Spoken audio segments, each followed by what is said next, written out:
The first 19 verses of the Bible explained. This is my explanation of what the first 19 verses might mean. This video is not even close to being complete or comprehensive.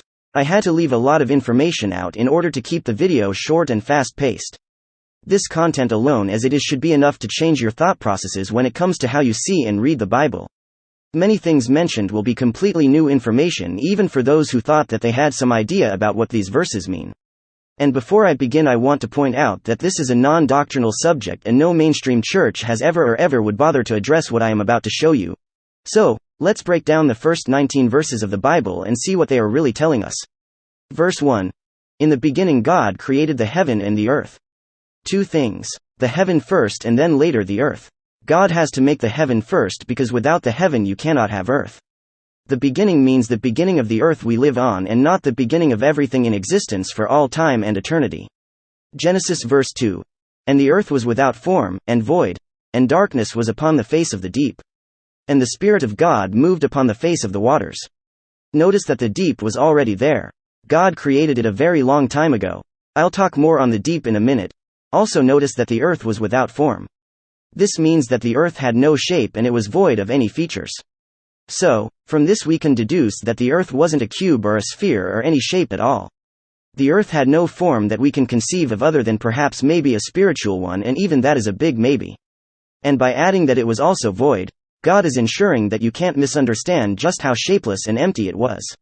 Also notice that darkness was upon the face of the deep. This means that there was no light, and that means that there was no sun. And so what is the deep? And where did it come from? Let's get right into it. Proverbs chapter 8, verse 22.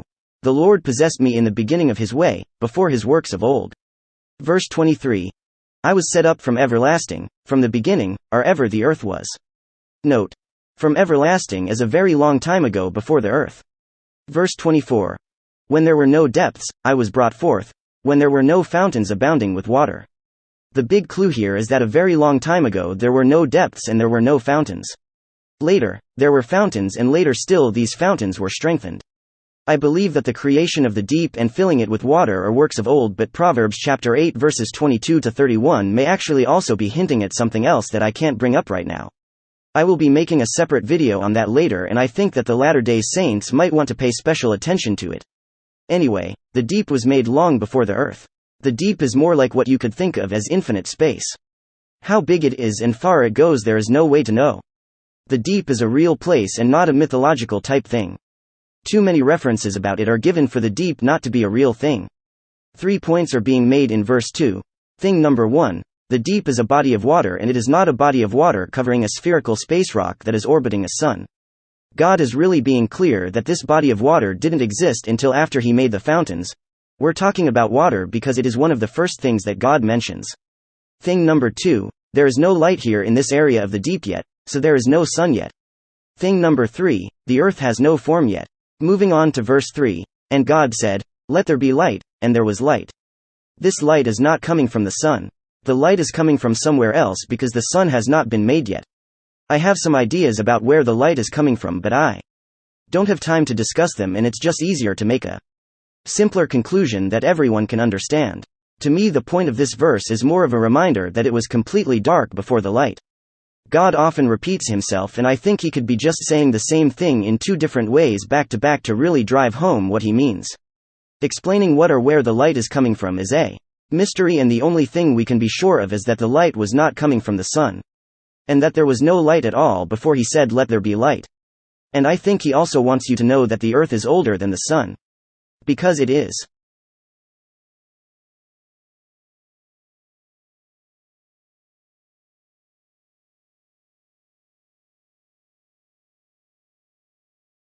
Verse 4. And God saw the light, that it was good, and God divided the light from the darkness. I think this just means that light divides darkness. If you shine a flashlight on a wall in a dark room, the light divides the darkness, but darkness prevails outside of the beam. If the room were large enough, you could get far enough away from it so that you could no longer even see the light. I could take this in several different directions that could also be true, but the simple answer is probably best. Moving on. Verse 5. And God called the light day, and the darkness he called night. And the evening and the morning were the first day. Light equals day, dark equals night. Night is everywhere that is not lit with light. Daylight and sunlight are two different things. There is still no sun yet, so it isn't sunlight. We are told at the end of Revelation that the holy city will have no need of a sun. And I don't think there will be one. Proverbs chapter 8 makes no mention of the sun or moon. The evening came first because it was dark when God began his work, and the morning was created by the light that he caused to shine on day 1. Verse 6. And God said, "Let there be a firmament in the midst of the waters, and let it divide the waters from the waters." So, what is a firmament? A firmament is a hard object that is most likely clear. A firmament has a shape, and it is probably hemispherical, and it is much larger than the earth. A firmament is not our atmosphere as you have been taught. And we know this because the likeness of a firmament is shown to us in Ezekiel chapter 1:22-26. Verse 22. And the likeness of the firmament upon the heads of the living creature was as the color of the terrible crystal, stretched forth over their heads above. Terrible crystal probably means clear. Note that the likeness of the firmament was upon the heads and stretched forth over and above their heads. Solid things are stretched. Glass is blown and stretched. I believe that upon their heads means that they were so tall that their heads were sticking up inside of it while their wings were under it but not inside of it. This is a likeness of a large, clear, solid object. The object is floating over and above their heads. These beings are not enclosed by the object, they are under it because it is over and above their heads. This likeness probably looks like a very large clear mixing bowl. If I had to guess, the likeness had a diameter of about 25 to 50 feet and it was around 20 to 30 feet tall. Ezekiel was probably 25 to 75 feet away from the likeness. I could be very wrong about these measurements, but I'm only trying to get you to think about what is happening here and to try and visualize it. Verse 25. And there was a voice from the firmament that was over their heads, when they stood, and had let down their wings. Verse 26. And above the firmament that was over their heads was the likeness of a throne, as the appearance of a sapphire stone, and upon the likeness of the throne was the likeness as the appearance of a man above upon it. His throne sits upon it. 3 distinct objects are shown in their likeness. The likeness of a man, the likeness of a throne, and the likeness of the firmament. The takeaway here is that the likeness of a firmament is clearly not a sphere, and so the firmament cannot possibly be spherical or the atmosphere. Our atmosphere is inside the firmament. If these beings were inside of a bubble, Ezekiel would have said so. And they clearly are not inside of a bubble. God used Ezekiel to show us what a firmament looks like. He wants you to know this. Any attempt to apply metaphor, allegory, or figurative language here is an attempt to get out of admitting that the firmament is what we have just been shown that it is.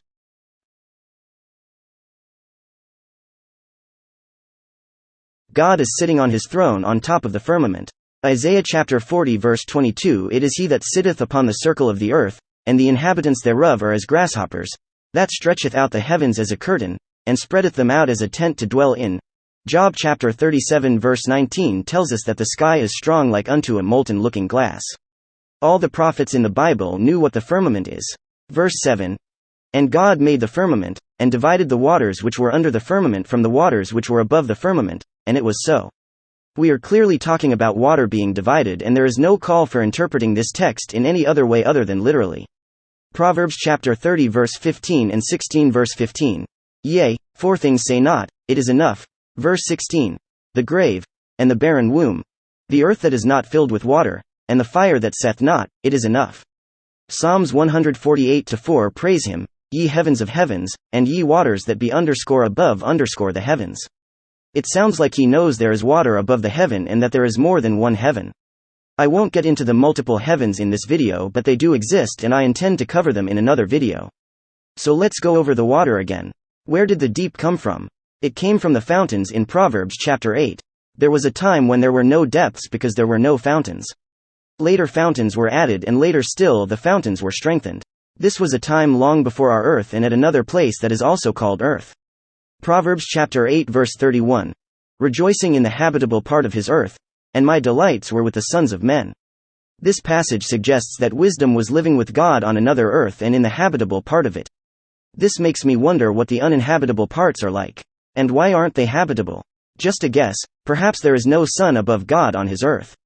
His other earth can't be this earth because according to the context of the previous 8 verses, this earth that we are on had not been made yet. We're almost halfway done now and the best is still yet to come, so Moses is telling us that the earth was under water without form and that there is water above and under the firmament. If this sounds hard to believe, then you should consider how Moses would have come up with this story in the first place. Why would he ever even think that there was water and a firmament up there? A better question would be, are you delusional? If you believe that the atmosphere is the firmament, or that the earth is millions of years old and that mankind has been on earth for more than 6,000 years, or that we have gone to the moon, then you have already been seduced and deluded. God has used over 240 passages across the Bible to support a geocentric earth model. God has also said that he would send strong delusion so that we might believe a lie. See 2 Thessalonians chapter 2 verses 7 to 12 and Isaiah chapter 66 verse 4. Both of these passages tell us that God will send delusion. 2 Thessalonians chapter 2 verse 11, and for this cause God shall send them strong delusion, that they should believe a lie. Please be sure to read these texts. Evolution and the Big Bang Theory are delusions made up by science to trick us into believing that the first 19 verses of the Bible are wrong and that God is a liar, or that God is a man-made idea. 1 Timothy chapter 6 verses 20 to 21 verse 20. O Timothy, keep that which is committed to thy trust, avoiding profane and vain babblings, and oppositions of science falsely so called, verse 21, which some professing have erred concerning the faith. Grace be with thee. Think about this the next time you catch yourself talking about evolution, the Big Bang Theory, or NASA. Those theories sound great, but they are delusions which you could easily see through if you actually believed God's word. Let's keep moving along with day 2, Genesis verse 8. And God called the firmament heaven. And the evening and the morning were the second day. On day 2 we have the deep, light, and a firmament. But still no earth or sun yet. My favorite firmament verses are Revelation chapter 4 verses 1 to 6 verse 1. After this I looked, and, behold, a door was opened in heaven, and the first voice which I heard was as it were of a trumpet talking with me, which said, Come up hither, and I will show thee things which must be hereafter. Skipping to vs 6 verse 6. And before the throne there was a sea of glass like unto crystal. And in the midst of the throne, and round about the throne, were 4 beasts full of eyes before and behind. So, there is a door in heaven and a sea of glass beneath God's throne. This sea of glass is the firmament. The same one shown to us by Ezekiel.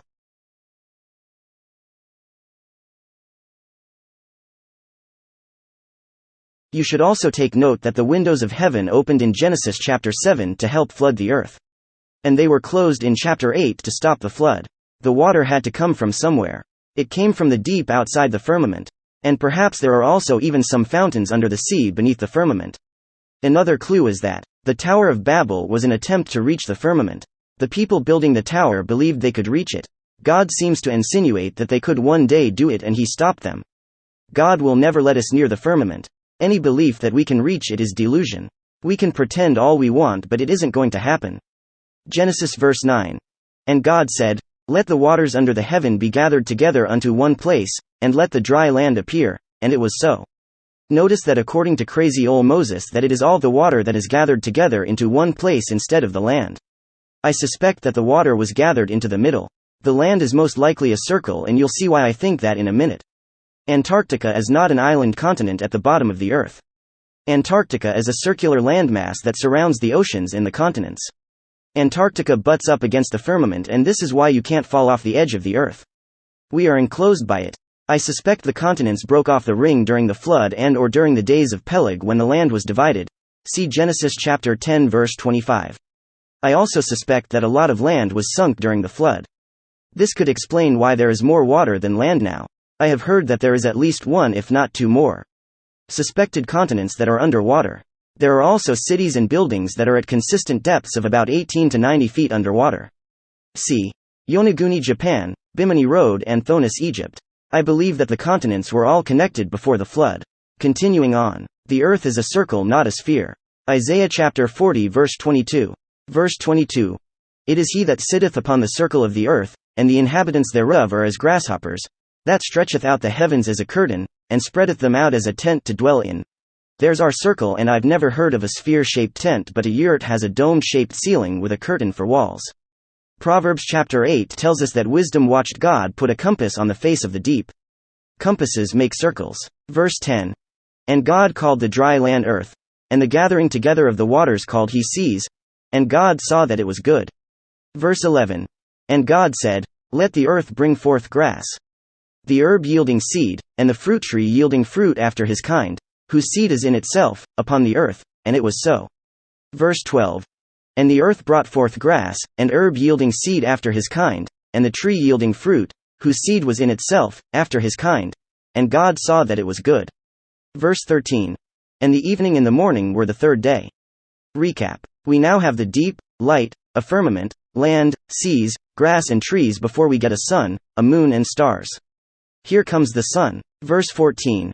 And God said, Let there be lights in the firmament of the heaven to divide the day from the night, and let them be for signs, and for seasons, and for days, and years.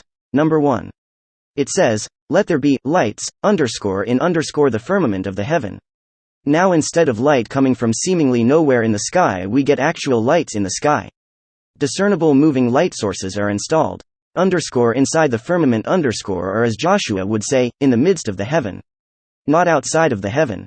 Outside of the heaven is water which is above us. Verse 15. And let them be for lights in the firmament of the heaven to give light upon the earth, and it was so. Number 2.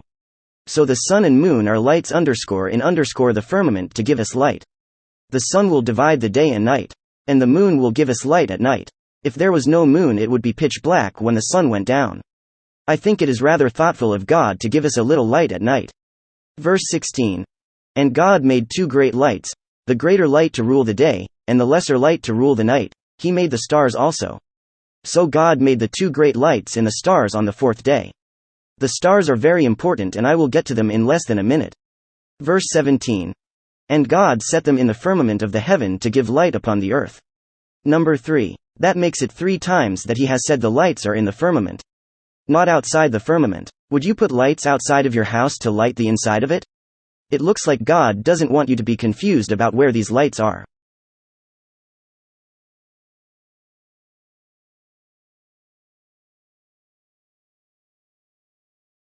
I already know what you're thinking, but I'm 3 steps ahead. Step number 1. We already know that the firmament is not the atmosphere. Trying to put the lights outside of the firmament just won't work. It would make no sense to put the sun, moon and stars on the outside of the firmament. The firmament was made to keep the water out so there could be dry land. Its purpose is to create an atmosphere for us. Verse 18. And to rule over the day and over the night, and to divide the light from the darkness. And God saw that it was good. It is dark outside the firmament. God and his light is actually hidden from us. Because he sits in a dark place surrounded by darkness. Remember, he is the light, and light only travels so far. If God were infinitely bright, there would be no night. Psalm chapter 19 verse 11. He made darkness his secret place. His pavilion round about him were dark waters and thick clouds of the skies. God's throne sits in a pavilion on top of the firmament. And I do suspect that there are clouds over the deep. I also believe that it rains over the deep too. And finally, verse 19. And the evening and the morning were the 4th day. So, God set the sun, moon and stars inside the firmament. Step number 2. And we know the stars are inside the firmament because the stars are going to fall. And we also know that the sun, moon and stars are inside the firmament because we know that the sun cannot stop or move backwards in the sky in the heliocentric model. Isaiah chapter 34 verse 4 tells us about the stars. Verse 4. And all the host of heaven shall be dissolved, and the heavens shall be rolled together as a scroll, and all their host shall fall down, as the leaf falleth off from the vine, and as a falling fig from the fig tree. Revelation chapter 6 verse 13. Verse 13. And the stars of heaven fell unto the earth, even as a fig tree casteth her untimely figs, when she is shaken of a mighty wind. Mark chapter 13 verse 25. Verse 25. And the stars of heaven shall fall, and the powers that are in heaven shall be shaken. Matthew chapter 24 verse 29. Verse 29. Immediately after the tribulation of those days shall the sun be darkened, and the moon shall not give her light, and the stars shall fall from heaven, and the powers of the heavens shall be shaken. Isaiah, Mark and Matthew say that the stars shall fall. And John says that the stars fell. This is important because scholars will tell you that it will only somehow look like the stars are falling, or that things like meteorites will come shooting down from the sky. They have to say this because they believe that the stars are light years away.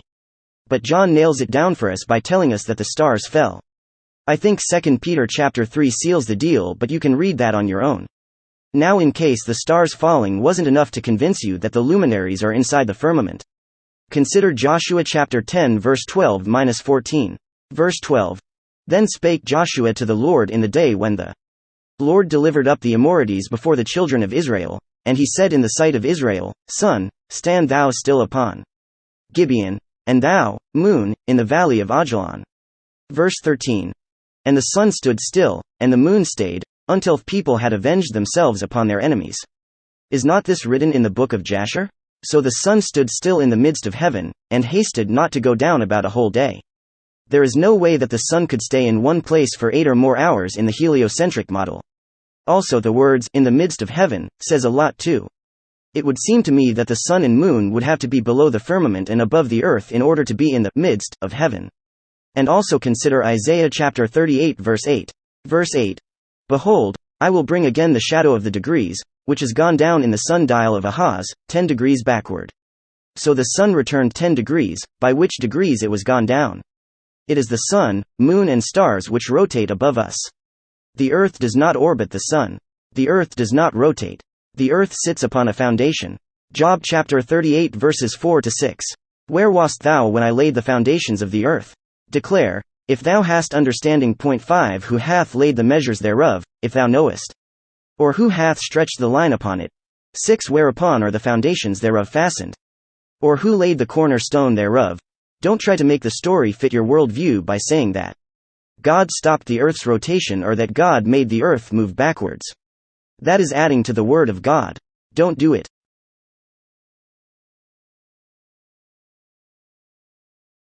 This true story that has been given to us by God through the prophets and their scriptures that were written to us so that we could see through strong delusion. The way I like to put it is that you can either believe him or you can believe them, academia, but you cannot believe a little of both. You have now been given an explanation of what these verses might mean, and there is no getting out of what they absolutely cannot mean. All the literary excuses that Bible scholars have come up with to avoid reading and understanding them properly have just been thrown out the window. Are you really going to say, sorry God, but those first things you said just sounded too crazy to believe? The Bible doesn't need biblical scholars to explain what the context so plainly says. The Bible was meant to be read by the common person. God's opening statements tell us about the creation of our world. This is literally the first thing that he wants us to know. And he told us plainly and literally. It's not your fault that the world has confused you. The delusion of space travel and the explanations for heliocentricism are so convincing that it is hard not to believe what science shows and tells. But this is a matter of faith, not debate. You either believe God's words, and especially the first ones, or you don't. 2 Thessalonians chapter 2 tells you the reason why you won't, and it's because you would rather believe a lie so that you can go on living your life. You may think that you are not the type to live in unrighteousness and that you will never take the mark of the beast, and you might not, but did you take the COVID shots? Are you going to refuse having to get some kind of digital ID or health passport? What are you going to do when you appear to have no choice other than to take the mark of the beast if you want to maintain your lifestyle? You will have to make a choice at some point. That choice will be much easier if you have seen through the delusion and you know for sure that God told you the truth on page 1 of the Bible. Proverbs chapter 21 verse 30. There is no wisdom nor understanding nor counsel against the Lord. 1 Corinthians chapter 3 verse 19. The wisdom of this world is foolishness before God. I understand that my explanations may seem overwhelming, and it will take some time to accept our true reality. But a really honest person will figure out that this is the truth. Some of you will accept this instantly, while most of you will take anywhere from 6 weeks to 6 months before you are sure. There are resources out there to help if you look, but there is no single smoking gun to prove that science is wrong and has been lying to you. Your conclusion will be made by pure faith or preponderance of the evidence after you have seen enough excuses and you have picked up on the patterns of outright lying. Those of you who don't or can't accept the truth, I wish you the best of luck in the not so distant future. Those of you who are interested and want to see more should check out my first video for more information. It is a chart that contains much of what I could not fit in this video.